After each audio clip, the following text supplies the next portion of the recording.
Well, hello. Hi. Kate, this is going to be the smoothest ride to Hooterville you ever had. You mean we aren't taking the Cannonball? What took you so long, Kate? I was finishing up my shopping list. Kate, we got a schedule to maintain. Well, so have I. Supper schedule. Which do you want to maintain? Chicken and dumplings? And blueberry pie? Oh, I gotta get this thing fixed. It keeps running fast all the time.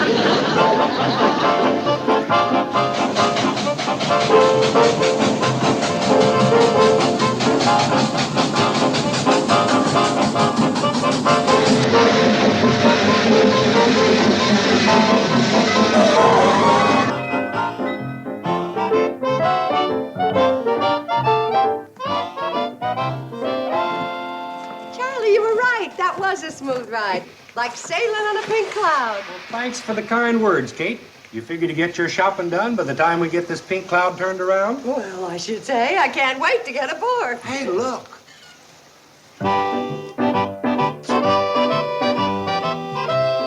It's that Bedloe fella from the main line of the railroad.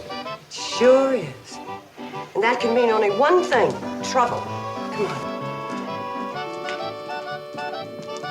Morning, Mr. Bedloe. Oh, good morning, Mrs. Bradley. Lovely morning, isn't it? Dandy. What brings you to Hooterville, Mr. Bedloe? Nothing wrong, I hope. Wrong? What could be wrong? Nothing could be more right. Mr. Bedloe, I hate to say this. It sounds like you'd thought up another way to scrap the Cannonball. Scrap the Cannonball? Why, I wouldn't think of scrapping that lovely little train. Oh, you really mean that? Unequivocally, Mrs. Bradley. Oh, I'll admit in the past, I've wanted to derail it, junk it, melt it down for paperweights, get rid of it any way that I could. But not anymore. Those days are completely forgotten. Sure enough. In my effort to shut down this branch line, I have suffered humiliation and embarrassment, and my standing as vice president of the C&FW Railroaders has been in jeopardy time and again. But those days are also forgotten. Well, Mr. Bedloe, that's great news. It sure is. But getting back to what I asked you a while ago, what brings you to Hooterville? Oh, well, I'm meeting Mr. Phillip Waterhouse here. He's a retired railroad tycoon. His hobby is old trains. He plays with them in his 1,000-acre backyard in California. He plays with trains? You mean that... Precisely, Mrs. Bradley. I am selling him the Hooterville Cannonball. Oh, no, Mr. Bedloe, you can't. Oh, but I can, Mrs. Bradley. Mr. Waterhouse is going to pay a small fortune for it. Turns out that the Hooterville Cannonball is an 1891 Rogers, the last one of its kind left in the world. And do you know who turned up this little fact? You know what you are, Mr. Bedloe? Yes, a heel, a fink, a no-good stinker, a dirty rat. Take your pick. I think Dirty Rat fits you best. Mr. Bedloe, the people in this community can't get along without the Cannonball. You know that. That's true, Mrs. Bradley, but this is progress. Something you've held up for years.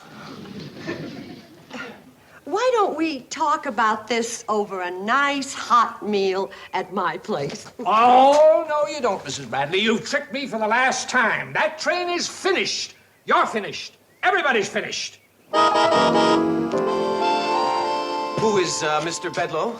Certainly not me. I'm Bedloe. I'm Mr. Cassidy, Mr. Waterhouse's secretary. Oh, how do you do, Mr. Waterhouse? I'm Homer Bedloe. Mr. Waterhouse says, how do you do?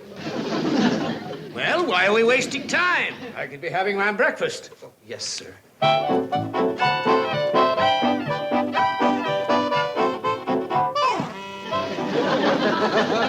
let's see what's on your diet this morning, sir.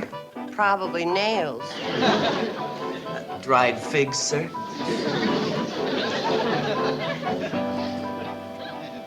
I don't like that woman's looks. Tell her to get about her business. Tell her to get about her business. Tell her to get about her business. Now, just a minute. In Hooterville, we don't ricochet our conversations off of one another. We take direct aim at the person we're talking to. Besides, anything that happens to the Cannonball happens to be our business. What are they yammering about? Don't worry about them. Don't worry about them. Who's worrying? Who's worried? I am. I think we could save some time if Mr. Waterhouse would sign this purchase order right now. Mr. Waterhouse does not buy pigs and pokes. He'll sign the order when he's certain that the engine is a genuine 1891 Rogers. And after he's had a trial run to check the condition of the train. Fine, fine. I'm sure that Mr. Waterhouse will take into consideration that the train is old, and old trains, like old people, are bound to be a little creaky. Oh, no offense intended. This'd be the one day I got the Cannonball running smooth as silk. Well, Charlie, you gotta make a sow's ear out of a silk train. Mr. Waterhouse is ready for the trial run. Smoot, Pratt, we're taking her out on a trial run. Well, Charlie, I guess you'll be dropping me off at the Shady Rest for the last time. I reckon so, Kate. I'll dust off the seat in the coach for you and Mr. Waterhouse. It's a good thing Mr. Waterhouse has Mr. Bedloe along to point out the features of the Cannonball. Yeah, when it comes to trains, it takes an experienced man like Mr. Bedloe to know the score.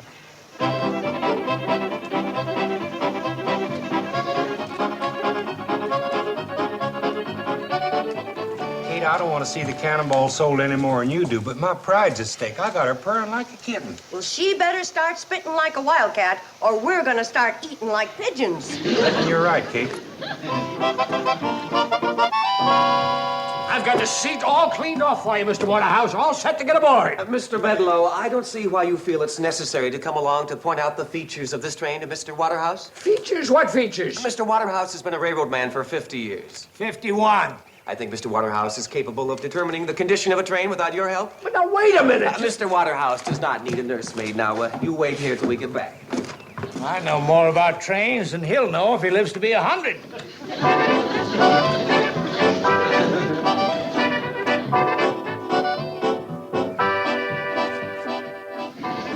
Must we sit here? It's the most comfortable seat in the car, sir. The only one I can guarantee the springs won't pop out.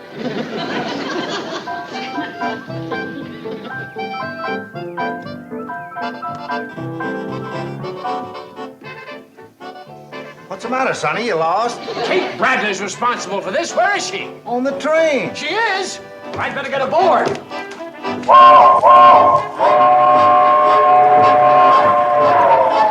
Mr. Waterhouse, she'll trick you. Wait!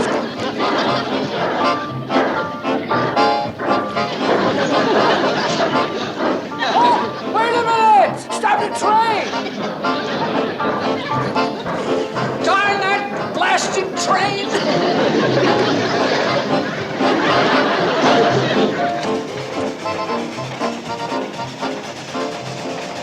What is that woman doing? I'm tying myself down for the train ride. You gentlemen better brace yourselves. I never heard anything so ridiculous in all my life. You never rode on such a ridiculous train in all your life.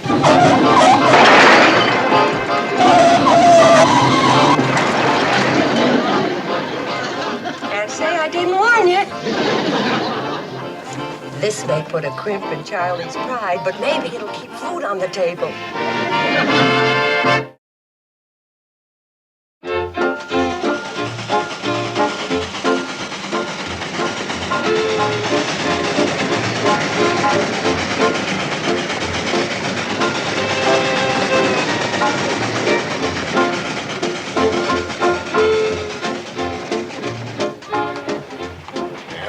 How long are we gonna wait? You made a suggestion a few miles back that Mr. Waterhouse thought was a good one. Thank you, sir. I thought it was a good one, too. You said you would signal the engineer to stop the train so Mr. Waterhouse could see how the brakes worked. I sure did say that. Well, what is the matter with that engineer? Is he asleep? Give him the signal again. He got the signal the first time. The brakes are on now. We skid pretty smooth, don't we? Those brakes will take a hold just like that as soon as we hit the upgrade across the creek. Are you keeping a list of all these defects? I certainly am, sir. Do you hear what I hear? What is it, Kate? Listen. I think the Cannonball's trying to tell us something. By golly, Kate, you're right. Trying to tell you what? That another one of the wheels is out of whack. You see, Charlie heard it too. And by some miracle, he's managing to stop the train. We're lucky she's pulling up lame right at the Shady Rest. Well, I declare, what a fortunate coincidence.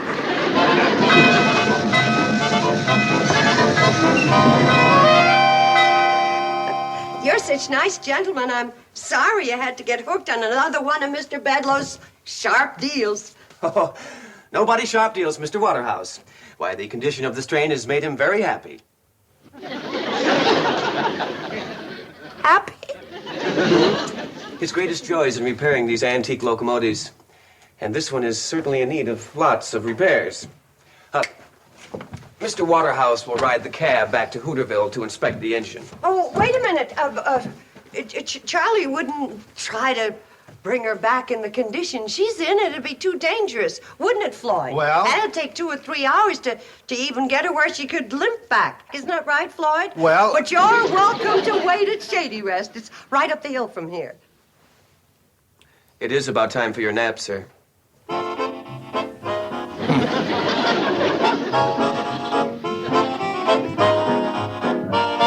That was a close one. I nearly lost him.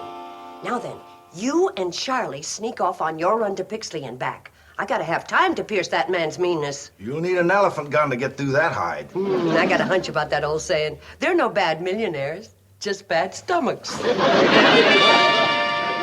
Uncle Joe, get up. The train's in.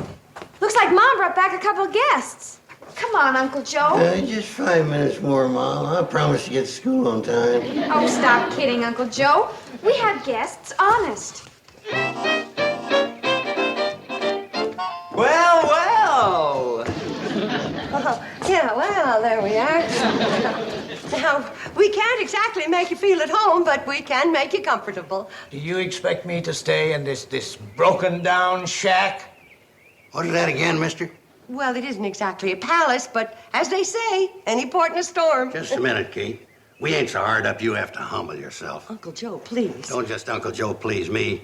I ain't standing by and seeing you insulted by a couple of cheap salesmen with just one itty-bitty sample case between them.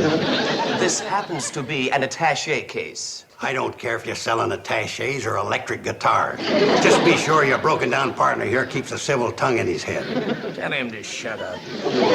Please, gentlemen, if you would just step inside. Like she says, sir, any port in a storm. Just a minute, buddy. I ain't heard you apologize to the young lady. You realize you were talking to Mr. Phillip Waterhouse and his secretary? Kate, after all I've taught you about spotting phonies, who ever heard of a man secretary? Lots of millionaires have men secretaries. Sure, millionaire. Mr. Waterhouse is here to buy the Cannonball. It's an antique.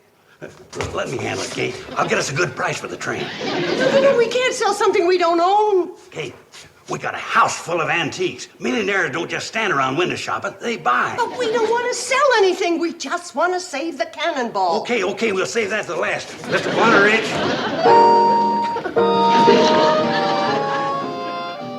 That'll mean canceling a lot of reservations. But I can let you have the whole second floor, Mr. Waterich. Mr. Waterhouse would like a room where he can take a short nap and wash up.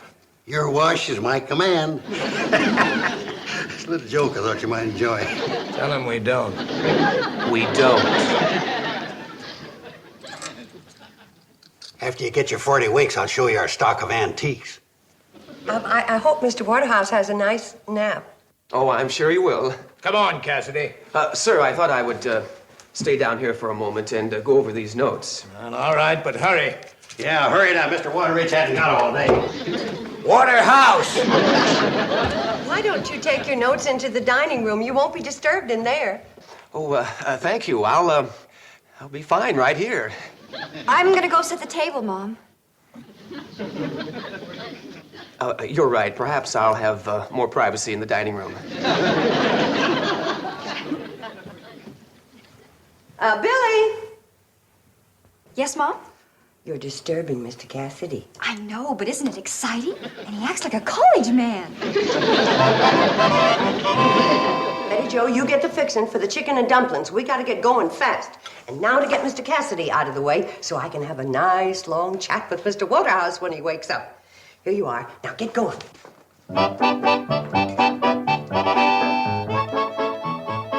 Hi. Hi. Where are you going? To borrow a cup of sugar from a neighbor. Could I walk along with you? Well, I guess it'll be all right.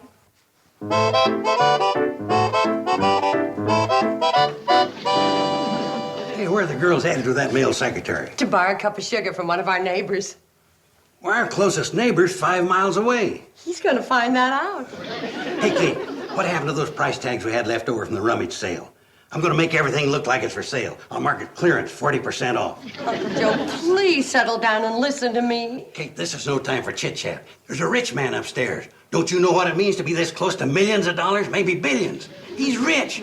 Well, with all the genuine antiques we got around here, he needs us worse than we need him. Cassidy! Coming, Mr. Waterrich.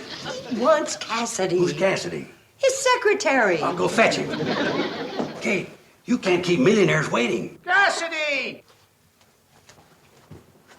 Uncle Joe, please find Mr. Cassidy. Mr. Waterhouse wants him. Well, he just went...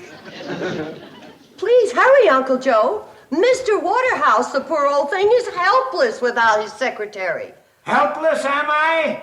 Well, you can just tell Cassidy that I don't want to be disturbed. It worked. Now, if I just have time to fix the chicken and dumplings, I'll be able to tame that lion. I never saw a lion. Your chicken couldn't turn into a lamb. Lion, chicken, lamb. That's pretty good, Betty Joe. And I'm only a teenager. Oh, but believe me, Mr. Travers, nothing can keep this sale from going through. Or they're out in a trial run now when they get back. No, Mr. Travers, there's nobody on the train with him except Kate Bradley. Oh, Mr. Travers, Kate Bradley's no match for Mr. Waterhouse. The only way she can talk to him is through Cassidy. Nothing can happen. Ugh.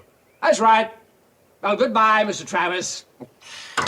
Ooh, better get out there right away.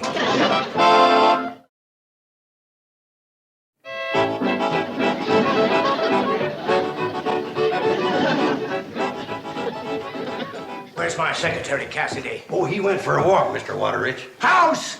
Yeah, he went out of the house for a walk. Well, what am I supposed to do until he gets back? Well, you like antiques? Why don't you just browse around, see if you can find yourself a few bargains? You know how old this elevator is? 1822, figure it out. 1822. Well, that's remarkable. Remarkable is hardly the name for it.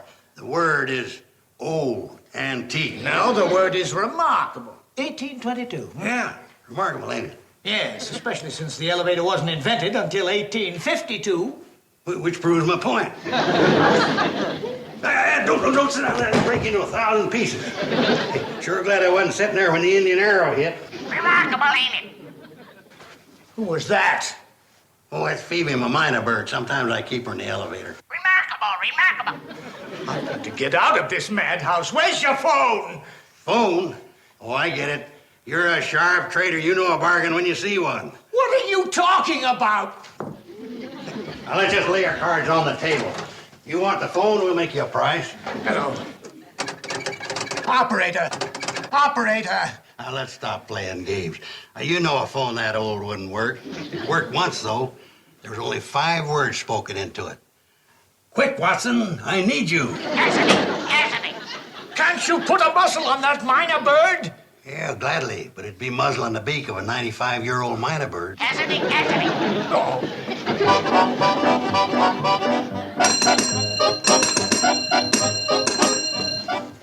Now, you let me tell you something. See, you're probably wondering about the chipped edges on that tray. Well, you know how it is when careless Indians shake ashes out of their peace pipes. He hasn't got a chance. Now I'm going to show you what I really think of your antiques. Well, of all things! How dare you break that ashtray? That's my personal property. It's all right, Kate. Mr. Waterrich was just having a little fun. Well, he's going to have a little more fun cleaning it up. What? You get down and clean up every one of those pieces. Kate, you can't talk that way to millionaires. I could talk that way to a spoiled child, and that's what he is. Now, you listen to me.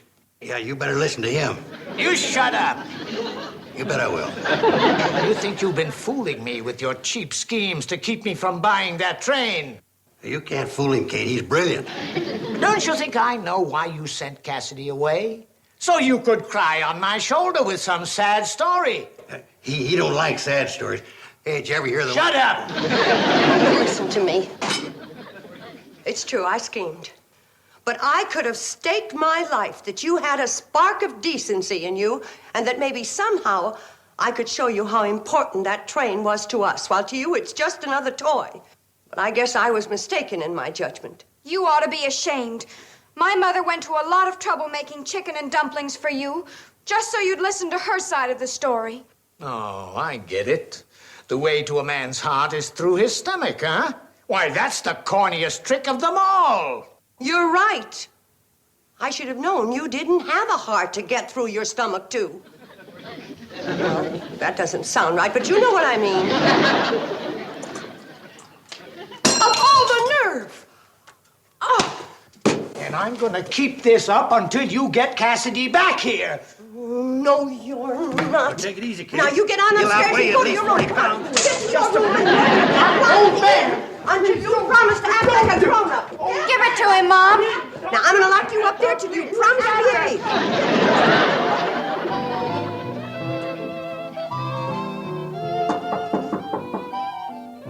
Who is it? It's me, Kate Bradley. Well, open that door and make it snappy.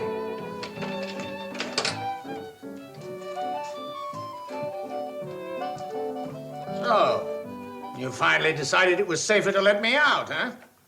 The only thing I decided was that even a cranky, crotchety old man can get hungry. Eat. I wouldn't eat your cooking if I was starving. Now, you eat everything on that plate to the last morsel, or so help me. I'm gonna turn you over my knee and spank the daylights out of you. And don't think I can't do it.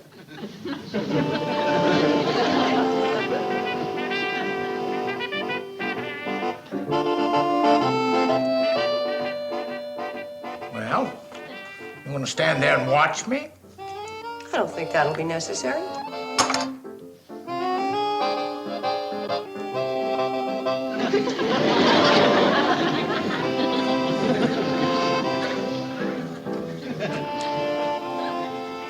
When you're finished eating, you'll find the price of the plate marked on the bottom.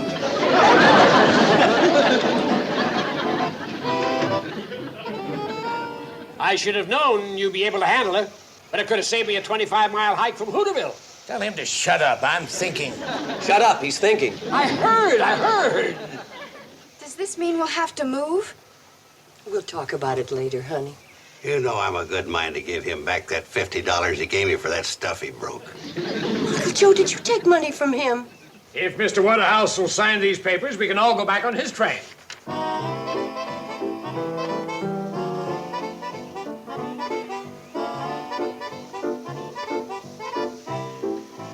Mr. Waterhouse examined the train thoroughly. The engine is an 1891 Rogers. Yes, authentic in every detail. Mr. Waterhouse is looking for an 1890 Porter. What? But you both... And tell that scoundrel Bedloe I may have him arrested for fraud. Good idea, sir. But Mr. Waterhouse, sir, Mr. Tell him to shut up. Shut up. Well, we better get out of here before he tries to sell me the Brooklyn Bridge. Bye, Mrs. Bradley. Bye, Mr. Waterhouse. Tell the others goodbye. Goodbye. Did you hear that, Kate? We're still in business. How do you like that, Bedloe? Trying to skin that nice millionaire.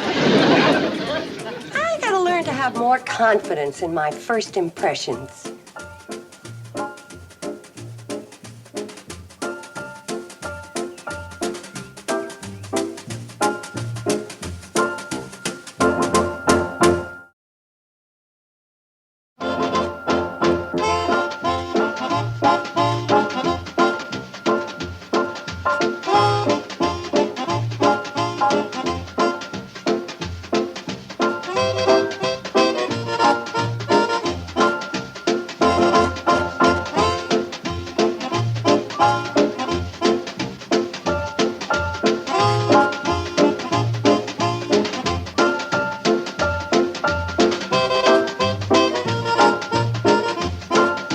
Petticoat Junction. This has been a Filmways presentation.